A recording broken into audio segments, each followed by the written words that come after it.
السلام عليكم kusoo dhawaada iftiin kids sheeko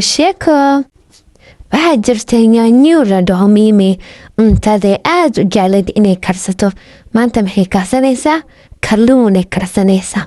nyaanyuu kaloo Bobo la dhaha jirtay orange oo dhib badan nyaanyuu kalaale ka fiirsanaysa waxay dhahdaa cuntadan macaana caraf badana Mimi way iska faraxsaneed cuntada iska karsanaysa waxay soo xasuusatay inay biyo ay soo qaadanin gudaheyn gashay biyo doonatay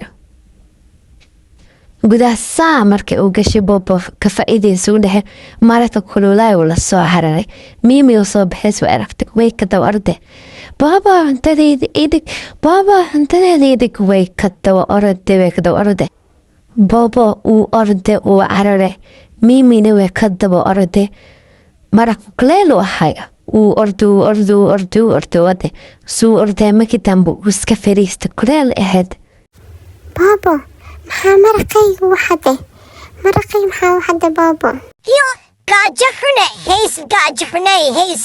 maraqaadinu wiiso arfay haysneeqaada wala harare raadinu hamar dambe mukuna konay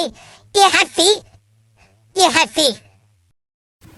هاي واكو عفية مردن بحاكو نقنين هدا انت ربطو يويديسو هايقا حدين هدا كدبنا وإساعديني مركا عندكرنا وإساعديني Bobo iyo Mimi saaxiibeen noqdeen maraq way isla qaybsadeen cunto way isla karinayaan misla cunaan saaxiibo kaali noqdeen Bobo wuxuu dhahay ani mar dambe wax maxaday Mimi waxay dhahday saasaa laga rabaa wax hadaa rabto ha hadin weydiiso